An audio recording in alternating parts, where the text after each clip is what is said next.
everyone, welcome back to Education Like. This is Prem Pandey. Today we are going to finish chapter number 14, Chemical Effects of Electric Current from Class 8 NCERT Science. Let me tell you, we have already uploaded chapter number 1 to chapter number 13 on our channel, and if you have not watched those videos, please check description box of this video. You will find chapter wise link of chapter number 1, chapter number 2, chapter number 3 to chapter number 13. Got it? Now, let me tell you that we have already uploaded first part and second part from this particular chapter, chapter number 14. Please watch first part, then second part, and then come to third part. Unless you will not understand anything what I'm going to teach in this particular video. But if you are a new visitor, please hit that subscribe button and also do not forget to press bell icon so that you can never miss any update from our channel. So let's start this video. यहाँ पर बूझो कुछ activity करने वाला है और इसके पहले हमने ऑलरेडी बहुत सारी एक्टिविटीज इस पर्टिकुलर चैप्टर में कर ली है पार्ट 1 और पार्ट 2 में।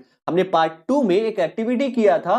उस एक्टिविटी में हमने अलग अलग लिक्विड्स जैसे हमने वेजिटेबल ऑयल, हमने वाटर, हमने tap water, distilled water, cooking oil, इन सारे लिक्विड्स को हमने एक टेस्टर बना के टेस्ट किया था कि क्या ये लिक्विड्स इलेक्ट्रिसिटी कंडक्ट करते हैं या ये लिक्विड्स इलेक्ट्रिसिटी कंडक्ट नहीं करते हैं। नाउ अब बूझो का साइंटिस्ट दिमाग बूझो कुछ और सर्च करने के चक्कर में है। Boojho decided to test whether some fruits and vegetables also conduct electricity और नॉट। बूझो का साइंटिस्ट दिमाग और चल रहा था। अब बूझो ने सोचा क्यों ना ये चेक किया जाए कि क्या फ्रूट्स और वेजिटेबल्स में भी इलेक्ट्रिसिटी आते हैं या नहीं आते हैं। और इसीलिए बूझो ने क्या किया? He cut a potato into 2 halves and inserted the copper wires of a tester into it. बूझो ने क्या किया? एक आलू लिया और आलू को 2 टुकड़ों में काट दिया, बिल्कुल ऐसे। और उसके बाद उसने क्या किया? एक टेस्टर लिया, ये टेस्टर हमने बनाया था ना, इस टेस्टर का जो एक वायर था उसको यहां पर डाल दिया और दूसरे वायर को यहां पर डाल दिया। उसके बाद क्या हुआ? Just then His mother called him और तभी बूझो की मां उसे बुला लेती है और बूझो इस पोटैटो में से टेस्टर के वायर्स को निकालना भूल जाता है। When he came back after half an hour, जब बूझो आधे घंटे बाद वापस आता है ना, तो he noticed that there was a greenish blue spot. बूझो ने देखा कि एक वायर के नीचे ब्लू और ग्रीन कलर का धब्बा पड़ गया था और वहीं पर जो दूसरा वायर था उसमें कोई भी इफेक्ट नहीं पड़ा था। ऐसा क्यों हुआ? He was surprised with this observation and along with पहेली repeated this activity many times.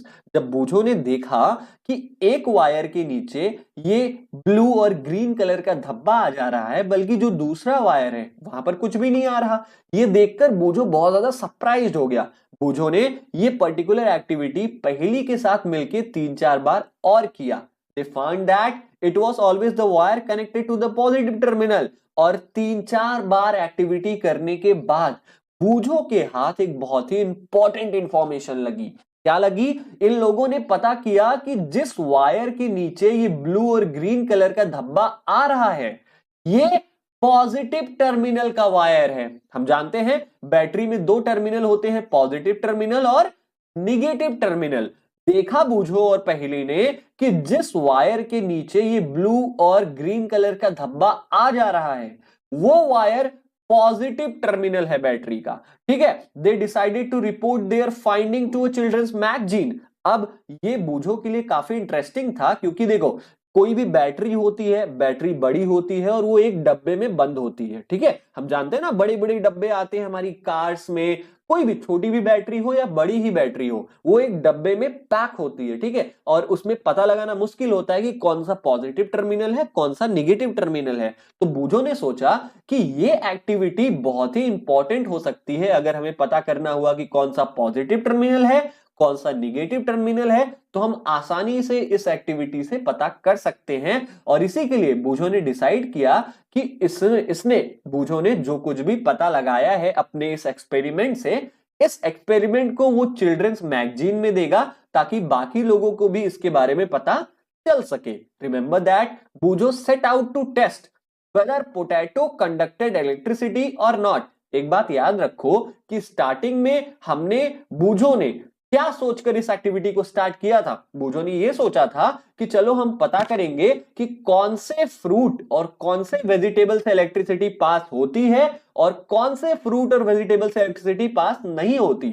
लेकिन ये पता चला कि नहीं चला, लेकिन बूझो के हाथ एक बहुत ही इंपॉर्टेंट इंफॉर्मेशन लग गई कि जो इलेक्ट्रिक करंट होता है अगर किसी फ्रूट या वेजिटेबल से पास कराया जाए तो वो एक केमिकल इफेक्ट छोड़ता है। जैसे देखो इस एक्टिविटी में यहां से इलेक्ट्रिक करंट, इस बैटरी से इलेक्ट्रिक करंट पास होते हुए आई, तो यहां पर कुछ तो इफेक्ट हुआ होगा ना, कुछ तो केमिकल रिएक्शन का प्रभाव पड़ा होगा, तभी ये ब्लू और ग्रीन कलर का यहां पर धब्बा पड़ गया। ठीक है, तो बूझो चेक कर रहा था कुछ और, बूझो ने पाया कुछ और।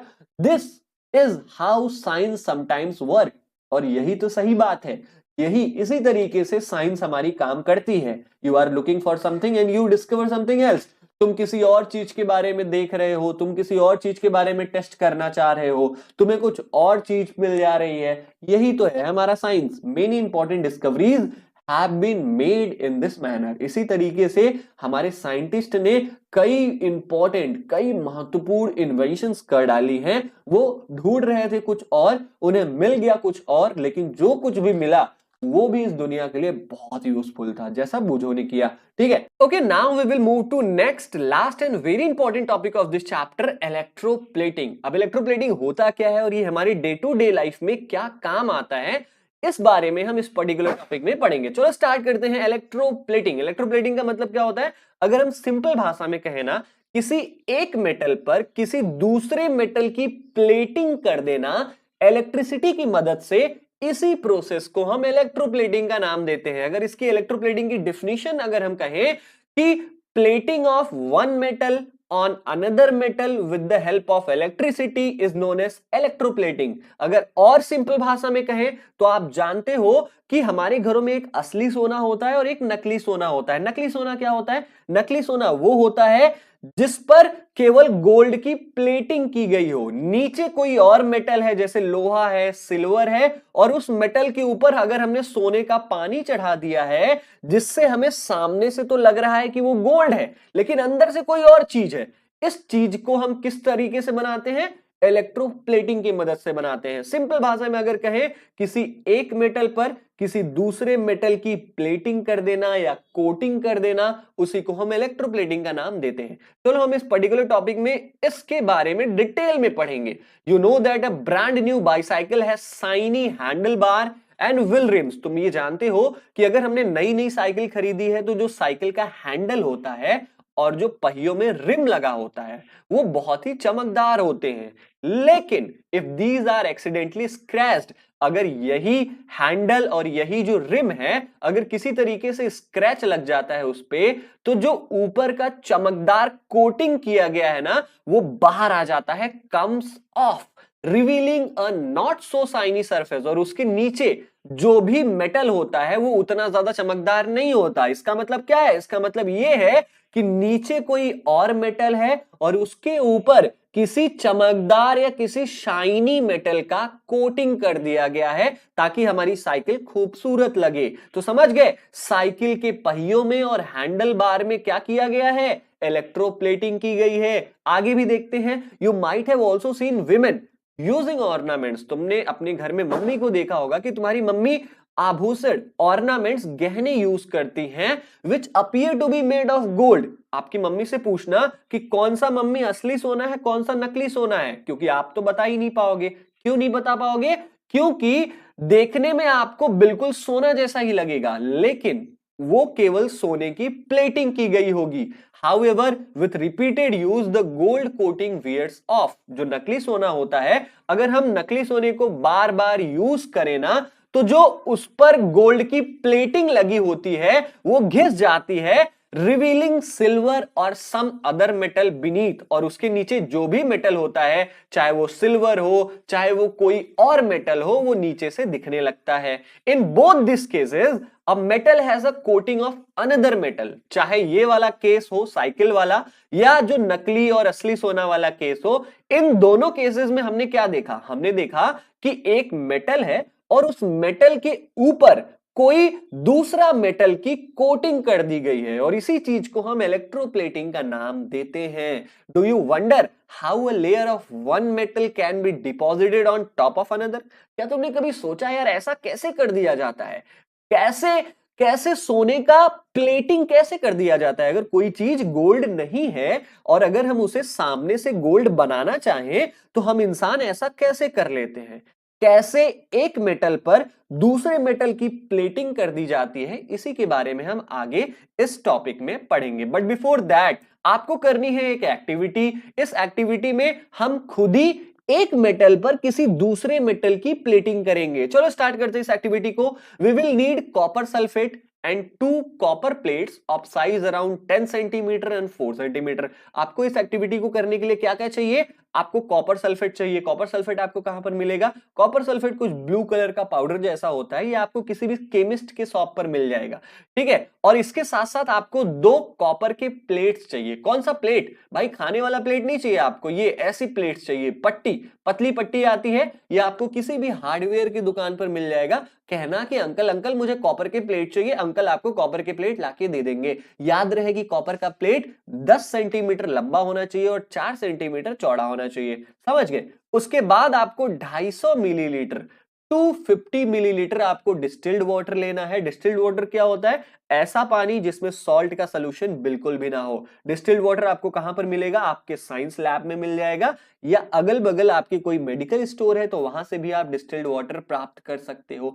आपको इतनी चीजों की जरूरत पड़ेगी। आपको कॉपर सल्फेट की जरूरत पड़ेगी, कॉपर प्लेट्स की जरूरत पड़ेगी और कम से कम 250 मिलीलीटर आपको डिस्टिल्ड वाटर की जरूरत पड़ेगी। अब क्या करना है आपको? एक साफ और एक एकदम साफ और सूखे बर्तन में आप डिस्टिल्ड वाटर ले लो और इस डिस्टिल्ड वाटर में कम से कम 2 चम्मच कॉपर सल्फेट को मिला दो, मिक्स कर दो, ठीक है। उसको घोल लो, एक बार डिसॉल्व कर लो। उसके बाद जो आपका ये सॉल्यूशन बना है, हमने डिस्टिल्ड वाटर में कुछ कॉपर सल्फेट डाला और उसके बाद जो ये सॉल्यूशन बना है, ये जो घोल बन गया है ना, इसमें आपको डिल्यूट सल्फ्यूरिक एसिड मिलाना है। डाइल्यूट सल्फ्यूरिक एसिड क्या होता है भाई? सल्फ्यूरिक एसिड 2 तरीके के होते हैं, चाहे कोई भी एसिड हो वो 2 तरीके के होते हैं, एक डाइल्यूट होता है और एक कंसंट्रेटेड होता है। डाइल्यूट का मतलब हल्का, कंसंट्रेटेड का मतलब गाढ़ा, बस इतना ही फर्क है, ठीक है। तो जो अभी हमने सॉल्यूशन बनाया है, हमने डिस्टिल्ड वाटर लिया, डिस्टिल्ड वाटर में हमने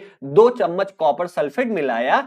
अब इसमें हम कुछ बूंदे सल्फ्यूरिक एसिड भी मिलाएंगे ताकि ये जो पूरा सॉल्यूशन है इसमें इलेक्ट्रिसिटी अच्छे से आ पाए, ताकि ये जो पूरा सॉल्यूशन है ये और ज्यादा कंडक्टिंग बन जाए, समझ गए। उसके बाद आपको क्या करना है? Clean copper plates with sand paper. अब हमें कुछ भी नहीं करना सॉल्यूशन के साथ। सॉल्यूशन हमने बनाया, हमने क्या किया? हमने 250 मिलीलीटर पानी लिया, पानी में हमने कॉपर सल्फेट डाला। कॉपर सल्फेट डालने के बाद हमने कुछ बूंदे सल्फ्यूरिक एसिड की भी उसमें मिला दी ताकि उस लिक्विड में अच्छे से इलेक्ट्रिसिटी पास आउट हो सके, ठीक है। अब उसके बाद जो हमने कॉपर के प्लेट्स लिए थे, कॉपर के प्लेट्स को हमें साफ करना है बालू कागज से। उसके बाद now rinse them with water and dry them. और उसके बाद इस कॉपर की प्लेट को पानी से धो दो और फिर सुखा दो। Connect the copper plates to the terminals of a battery and immerse them in a copper sulphate solution. आपको करना क्या है? ये फिगर देख रहे हो, इस फिगर में जैसे किया गया है बिल्कुल ऐसे आपको इन दोनों प्लेट्स को इस टेस्टर, एक टेस्टर लो, एक ऐसे बैटरी ले लो, बैटरी में 2 टर्मिनल होते हैं, पॉजिटिव और निगेटिव। एक तार यहां से लेके आओ और एक तार यहां से लेके आओ और दोनों वायर्स को प्लेट्स से कनेक्ट कर दो। और उसके बाद इन प्लेट्स को, जो हमने सॉल्यूशन बनाया था ना, ये सॉल्यूशन कॉपर सल्फेट सॉल्यूशन, इसमें डुबो दो। उसके बाद आप क्या देखोगे? Allow the current to pass for about 15 minutes. आपको करना क्या है? ये जो सॉल्यूशन हमने बनाया है कॉपर सल्फेट सॉल्यूशन, इस सॉल्यूशन से आपको कम से कम 15 मिनट तक इलेक्ट्रिसिटी पास करवानी है। कैसे करवाओगे? एक बैटरी ले लो, बैटरी में 2 टर्मिनल्स होते हैं, एक पॉजिटिव टर्मिनल होता है और एक निगेटिव टर्मिनल होता है। पॉजिटिव टर्मिनल से एक वायर को जोड़ दो और निगेटिव टर्मिनल को एक वायर से जोड़ दो। फिर इन वायर्स को 2 कॉपर प्लेट्स के साथ कनेक्ट कर दो। जैसे एक कॉपर प्लेट ये है और एक कॉपर प्लेट ये है। हमने इस एक्टिविटी की स्टार्टिंग में ही कहा था कि कॉपर प्लेट ले लेना, इसकी जरूरत पड़ेगी। कॉपर प्लेट आपको हार्डवेयर की दुकान पे मिल जाएगा। जाके वहां से खरीद सकते हो। ठीक है, हमने बैटरी के निगेटिव टर्मिनल और पॉजिटिव टर्मिनल दोनों को कॉपर प्लेट्स के साथ ज्वाइन कर दिया और फिर इन कॉपर प्लेट्स को कॉपर सल्फेट सॉल्यूशन में इमर्स कर दिया, डुबो दिया। 15 मिनट तक हमने इस बैटरी से आने वाली इलेक्ट्रिसिटी को इस सॉल्यूशन से पास कराया। उसके बाद हमें क्या करना है, remove the electrodes from the solution. In copper plates को इस सॉल्यूशन से बाहर निकाल दो। Do you find any difference in any one of them? ध्यान से देखो इसको भी और इस वाले को भी। क्या इसमें तुम्हें कोई डिफरेंस दिख रहा है? क्या आपको ऐसा लग रहा है कि पॉजिटिव वाला जो कॉपर प्लेट है वो अलग है और निगेटिव वाला वो अलग लग रहा है? चलो मैं आपको एक केमिकल रिएक्शन के बारे में बताता हूं जो इस एक्टिविटी में हो रहा है। इस एक्टिविटी में क्या हो रहा है, जैसे ही इस कॉपर सल्फेट सॉल्यूशन से इलेक्ट्रिसिटी पास हो रही है, इलेक्ट्रिसिटी बैटरी से आ रही है और जैसे ही सॉल्यूशन तक पहुंच रही है, ये सॉल्यूशन है कॉपर सल्फेट का, कॉपर अलग हो जा रहा है, सल्फेट अलग हो जा रहा है, डिसोसिएट हो रहा है। यहां पर क्या हो रहा है, ये जो कॉपर सल्फेट सॉल्यूशन है ये डिसोसिएट हो जाएगा, कॉपर अलग सल्फेट अलग। अब कॉपर हम जानते हैं कॉपर के पास फ्री इलेक्ट्रॉन्स बचेगा, इसके पास प्लस की साइन होगी क्योंकि ये अभी अभी सल्फेट से अलग हुआ है। अब ये पॉजिटिव चार्ज है तो ये निगेटिव चार्ज वाले कॉपर प्लेट को ढूंढेगा। जैसे देखो अगर बैटरी का निगेटिव टर्मिनल ये है तो ये वाला जो वायर आएगा ये एक कॉपर प्लेट से कनेक्ट होगा।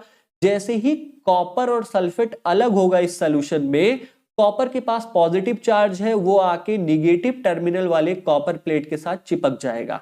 इससे क्या होगा, धीरे धीरे इस लिक्विड का जो कॉपर है वो ट्रांसफर होके इस प्लेट पर चला जाएगा, जिससे हमें लगेगी कि इस प्लेट पर किसी चीज की कोटिंग हो गई है, परत पड़ गई है। ठीक है, अब देखो अब क्या पूछ रहा है कि what colour is the coating. अब ये जो कोटिंग हुई है इस कॉपर सल्फेट सॉल्यूशन से, जो कॉपर ट्रांसफर होके इस प्लेट में गया है, ये जो कोटिंग हुई है ये कोटिंग कौन से कलर की हुई होगी? तो भाई जिस कलर का हमारा कॉपर सल्फेट सॉल्यूशन है उसी कलर की ये कोटिंग हुई होगी। जनरली हमारा रेडिश ब्राउन कलर का हो जाता है। अगर कॉपर है तो कॉपर हल्का ब्राउन रंग का आप कह सकते हो, या कभी कभी पिंक भी हो जाता है, मतलब डिपेंड करता है कि कौन सा केमिकल हमने यूज किया है।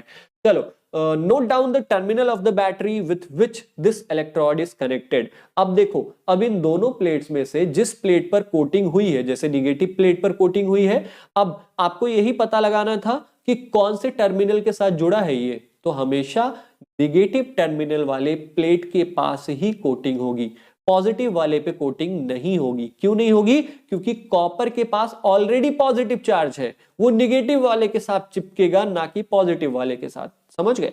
चलो तो ये थी हमारी पूरी एक्टिविटी। आई थिंक आपको ये एक्टिविटी समझ में आया होगा और ये प्रोसेस समझ में आया होगा कि कैसे इलेक्ट्रोप्लेटिंग करते हैं, कैसे एक मेटल के ऊपर हम दूसरे मेटल की प्लेटिंग करते हैं। जैसे हमने यहाँ पर कॉपर की प्लेटिंग की है, ठीक है, ऐसे सोने की भी प्लेटिंग की जाती है। जो नकली आभूषण होते हैं, जो नकली ऑर्नामेंट्स होते हैं, वो कैसे बनाए जाते हैं? सेम इसी तरीके से लोहे का, जैसे हमने आयरन का प्लेट ले लिया और इस आयरन की प्लेट पर हमने गोल्ड का प्लेटिंग कर दिया, तो बाहर से लगेगा कि सोना है, अंदर से क्या है, लोहा है। ठीक है, तो यही तो होता है ना नकली ऑर्नामेंट्स। चलो अब हम आगे बढ़ेंगे। यहाँ पर पहली कुछ पूछ रही है, after doing the electroplating activity Paheli interchanged the electrodes and repeated the activity. Paheli ने क्या किया, जब इस एक्टिविटी को पहली ने कर लिया ना, तो इस प्लेट को, जो निगेटिव टर्मिनल वाला प्लेट है, उसको पॉजिटिव से कनेक्ट कर दिया और पॉजिटिव टर्मिनल वाले प्लेट को निगेटिव से कनेक्ट कर दिया, इंटरचेंज कर दिया। अब तुम्हें क्या लगता है कि पहली ने इस बार क्या देखा होगा? पहली ने सेम वही देखा होगा कि जो निगेटिव टर्मिनल पे कॉपर प्लेट लगा है उस पे प्लेटिंग हो जा रही है, और जो प्लस और जो पॉजिटिव टर्मिनल के साथ कनेक्ट है उस पर कोई भी फर्क नहीं पड़ रहा है। आई थिंक समझ में आया होगा। आगे बढ़ते हैं।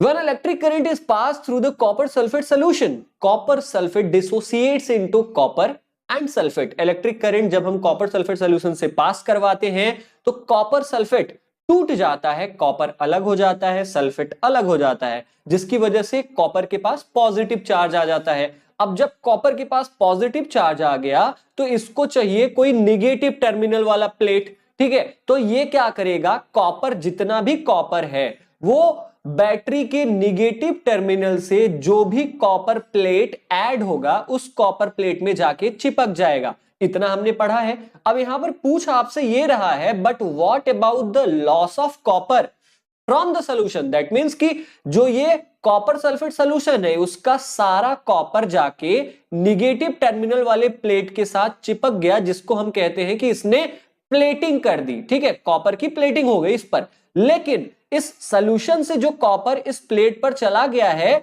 उसका क्या होगा? क्या अब इस सॉल्यूशन में कोई भी कॉपर नहीं बचेगा? नहीं, गलत। चलो आगे पढ़ते हैं, देखते हैं क्या है कि from the other electrode a copper plate an equal amount of copper gets dissolved in the solution. समझ में आया? सीधा सीधा कहा जा रहा है कि जो पॉजिटिव टर्मिनल के साथ जो कॉपर प्लेट ऐड होगा उसका कॉपर पूरा सॉल्यूशन में जाके मिल जाएगा, डिसॉल्व हो जाएगा, और जो सॉल्यूशन वाला कॉपर है वो निगेटिव टर्मिनल पे जाके चिपक जाएगा।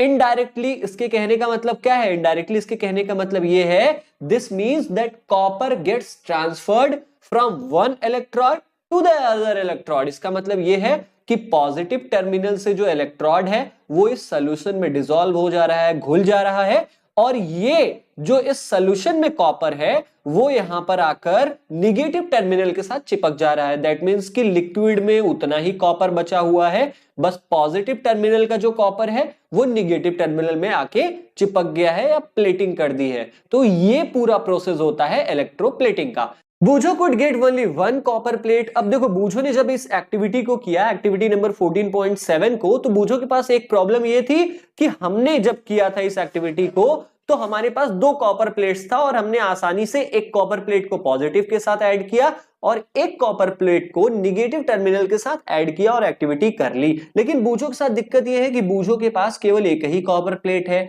और इसी के लिए बूझो ने क्या किया, एक्टिविटी 14.7 को एक टर्मिनल पर, पॉजिटिव टर्मिनल पर बूझो ने कॉपर प्लेट लगा दिया जो उसके पास था, और दूसरे टर्मिनल पर, निगेटिव वाले टर्मिनल पर, इसने एक कार्बन रॉड का यूज किया। कार्बन रॉड को इसने निगेटिव टर्मिनल के साथ ऐड किया और फिर इस एक्टिविटी को किया। इसने देखा कि इस बार भी जो पॉजिटिव टर्मिनल वाले प्लेट का जो कॉपर है वो ट्रांसफर होके कार्बन रॉड पे आ गया है, और इसलिए कार्बन रॉड पर कॉपर की प्लेटिंग हो गई है।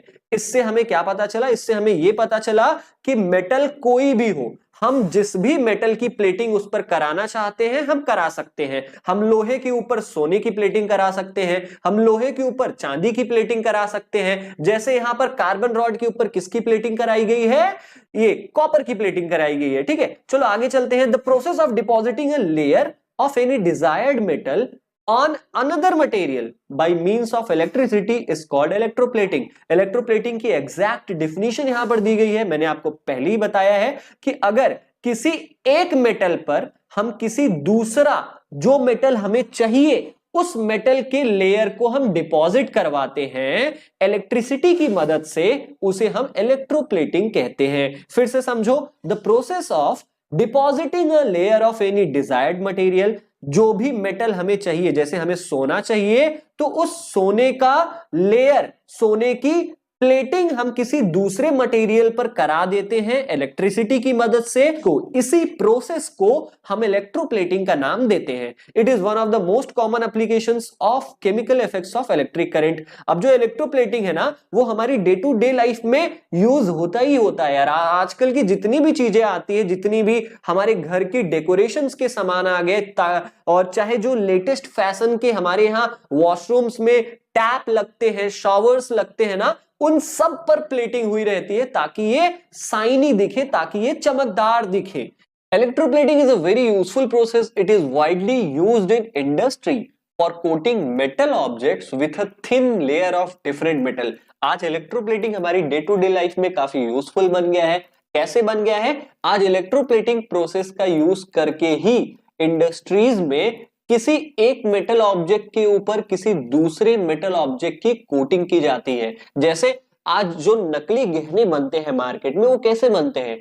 उन पर क्या होता है, केवल गोल्ड की प्लेटिंग कर दी जाती है, नीचे कोई और मेटल रहता है, चाहे वो सिल्वर हो चाहे वो आयरन हो, और उनके ऊपर गोल्ड की प्लेटिंग कर दी जाती है ताकि गोल्ड जैसा लुक और शाइन दे सके। ठीक है, चलो यहाँ पर आगे भी कुछ बताया गया है कि the layer of metal deposited had some desired property. अब फॉर एग्जांपल सिल्वर के ऊपर अगर हमने गोल्ड की प्लेटिंग करा दी, तो हमें यहाँ पर पता है ना कि हमें गहने बनवाने हैं, इसलिए हमने सिल्वर के ऊपर गोल्ड की प्लेटिंग करवा ली। अब अगर कोई और चीज बनाना हुआ, फॉर एग्जांपल आपने कार के पेंट्स देखे होंगे, जो हमारे कार होते हैं, कार का जो पेंट होता है वो काफी चमकदार होता है, उसके ऊपर क्रोमियम की प्लेटिंग की गई है। ठीक है, इनके बारे में हम आगे पढ़ेंगे। चलो यहाँ पर दिया गया है एग्जांपल कि chromium plating is done on many object such as car parts, bath taps, kitchen gas burners, bicycle handlebars, wheel rims and many mores. हमने देखा है कि क्रोमियम क्रोमियम बहुत ही ज्यादा चमकदार होता है और इसी की वजह से क्रोमियम का यूज इलेक्ट्रोप्लेटिंग करके कार के अलग अलग जो पार्ट्स आते हैं, चाहे वो बॉडी का पार्ट हो गया, चाहे वो इंटरनल पार्ट हो गया, जो भी ऊपरी डेकोरेशन का पार्ट होता है कार का, वो इतना चमकदार क्यों होता है? क्योंकि उसके ऊपर क्रोमियम की प्लेटिंग की गई है। ठीक है, बाथ टैप्स, आज जो हमारे वॉशरूम्स में नए नए डिजाइन फैशंस के चमकदार टैप्स आते हैं, वो भी टैप्स पर क्रोमियम की प्लेटिंग की गई है। किचन गैस बर्नर्स, आपने अगर कभी गैस स्टोव देखा होगा तो जो स्टोव का बर्नर होता है जिसमें से आग निकलती है, वो भी थोड़ा चमकदार होता है। क्यों? क्योंकि उन पर भी क्रोमियम की प्लेटिंग की गई है। हमारा जो बाईसाइकिल का हैंडल है, उसके बाद बाईसाइकिल के पहियों में जो रिम लगी होती है, उन सब पर क्रोमियम की प्लेटिंग की गई होती है। और ऐसी बहुत सारी चीजें हैं आज हमारी मार्केट में जिन पर क्रोमियम की प्लेटिंग कर कर बेचा जा रहा है, और वो बहुत ही ज्यादा मार्केट में चल रहे हैं क्योंकि वो चमकदार है दिखने में। ठीक है, chromium as a shiny appearance, जो क्रोमियम हमारा मेटल है वो बहुत ही ज्यादा चमकदार होता है और जल्दी कोरोड नहीं होता, उस पर जंग नहीं लगती है। It resist scratches. और एक और फायदा है क्रोमियम का कि अगर किसी भी चीज के ऊपर हम क्रोमियम की प्लेटिंग कर देना तो उस पर स्क्रैच जल्दी नहीं लगेंगे। However chromium is expensive and it may not be economical to make the whole object out of chromium। अब देखो यहां पर कहा जा रहा है कि क्रोमियम की प्लेटिंग करने की क्यों जरूरत पड़ती है? क्योंकि क्रोमियम आज के डेट में काफी महंगा है, और अगर पूरे की पूरी ऑब्जेक्ट ही हम क्रोमियम से बनाएंगे तो वो पूरा ऑब्जेक्ट काफी महंगा हो जाएगा। जैसे हमारे जो वॉशरूम के टैप्स होते हैं, वो आज के जमाने में कितने के मिल जाएंगे आपको? 150 के, 200 के, 300 के, या ज्यादा से ज्यादा 500 के। ठीक है, अब अगर इस पर केवल क्रोमियम की प्लेटिंग नहीं बल्कि पूरा टैप ही अगर क्रोमियम का होता तो यही 500 का टैप आपको 5000 का भी मिल सकता था।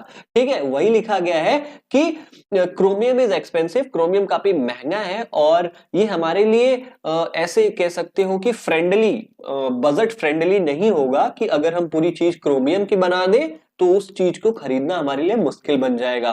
So the object is made from a cheaper metal and only a coating of chromium over it is deposited। अब इसलिए पूरे ऑब्जेक्ट को क्रोमियम से बनाना पॉसिबल नहीं है, इसी के लिए हम पूरे ऑब्जेक्ट को किसी सस्ते मेटल, किसी चीपर मेटल से बना देते हैं और उस पर केवल क्रोमियम की कोटिंग कर देते हैं ताकि वो क्रोमियम जैसा चमकदार दिखे, ताकि वो क्रोमियम जितना शाइनी दिखे। ठीक है, jewellery makers electroplate silver and gold on less expensive metals. अब जो नकली गहने बनाने वाले मार्केट में होते हैं वो क्या करते हैं? वो किसी सस्ते मेटल के ऊपर सिल्वर और गोल्ड की प्लेटिंग कर देते हैं। These ornaments have the appearance of silver और gold but are much less expensive. अब ये जो गहने, नए नए गहने बन रहे हैं जिनके अंदर कोई और मेटल है, केवल ऊपर से सिल्वर और गोल्ड की प्लेटिंग कर दी गई है, ये काफी सस्ते होते हैं, काफी अफोर्डेबल होते हैं, और इसी के लिए ये हमारे बड़े काम आते हैं। ठीक है, टिन कैंस, आपने टिन के डब्बों के बारे में सुना होगा, आपके घर में होता ही है। टिन के डब्बे किस लिए यूज होते हैं? For storing food. अब जो टिन कैंस होते हैं ना, ये भी इलेक्ट्रोप्लेटिंग की मदद से ही बनते हैं। इन पर टिन की प्लेटिंग की गई रहती है, अंदर पूरा जो बॉडी है टिन के डब्बे का वो आयरन का बना है, लेकिन उसके ऊपर केवल टिन की प्लेटिंग कर दी गई है। क्यों की गई है? Tin is less reactive than iron. जो टिन होता है वो क्या होता है? वो खाने के साथ रिएक्ट नहीं करता और इसलिए जल्दी से वो खाने को खराब नहीं करता है। Thus, food does not come into contact with iron and is protected from getting spoiled. जब हम टिन के डब्बों में टिन की प्लेटिंग कर देंगे ना, तो खाना लोहे के संपर्क में नहीं आएगा, और जब लोहे के संपर्क में नहीं आएगा तो खाना खराब नहीं होगा। जैसे ही कोई फूड आयरन के कांटेक्ट में आता है तो वो रिएक्ट करना स्टार्ट कर देता है और थोड़ी देर बाद खराब हो जाता है। Iron is used in bridges and automobiles to provide strength. However, iron tends to corrode and rust. Iron लोहा का यूज कहाँ होता है? आज बड़ी बड़ी ब्रिजेस जो पुल होता है उसे बनाने में, और गाड़ियों के अलग अलग पार्ट्स को बनाने में भी आयरन का यूज होता है, क्योंकि आयरन काफी ताकतवर, काफी मजबूत मेटल माना जाता है। ठीक है, however iron tends to corrode and rust. वो बात अलग है कि जो लोहा होता है वो जल्दी खराब हो जाता है समय के साथ। जैसे ही उस पे हवा पानी लगता है वो खराब हो जाता है और उस पर जंग लग जाती है। और इसी के लिए आयरन को रस्ट से बचाने के लिए, उसे खराब होने से बचाने के लिए आयरन के ऊपर जिंक की कोटिंग की जाती है, ताकि इसे खराब होने से बचाया जा सके और इस पर जंग भी ना लगे। यहां पर देखो इस बॉक्स में कुछ कहा गया है कि in the electroplating factories the disposal of used conducting solution is a major concern. जो हमने अभी अभी पिछली एक्टिविटी की थी उसमें हमने कॉपर सल्फेट सोल्यूशन का यूज किया था ना, कॉपर की प्लेटिंग करने के लिए। सेम ऐसे ही जैसे इंडस्ट्रीज में किसी सोल्यूशन का यूज करते हैं प्लेटिंग करने के लिए, तो वो जो सोल्यूशन होता है वो बाद में तो बेकार हो जाता है, और उस सोल्यूशन को डिस्पोज कहां करें, उस सोल्यूशन को फेंके कहां पर, ये सबसे बड़ी दिक्कत है आज इंडस्ट्रीज के लिए। और इसी के लिए क्योंकि ये बहुत ज्यादा पॉल्यूटिंग होता है, ये बहुत ज्यादा इन्वायरमेंट को नुकसान पहुंचा सकता है, इसी के लिए गवर्नमेंट अपना एक स्ट्रिक्ट गाइडलाइंस बनाई हुई है कि वो कहां पर इन सॉल्यूशंस को डिस्पोज करें, कैसे डिस्पोज करें। Got it? तो आई होप कि आपको ये वीडियो पढ़ने में थोड़ा सही लगा होगा यार, और वीडियो पढ़ने में मजा भी आया होगा। अगर वीडियो पसंद आए तो वीडियो को लाइक करना, चैनल को सब्सक्राइब करना और शेयर करना बिल्कुल भी नहीं भूलना। मिलते हैं अपनी अगली वीडियो में, तब तक के लिए जय हिंद।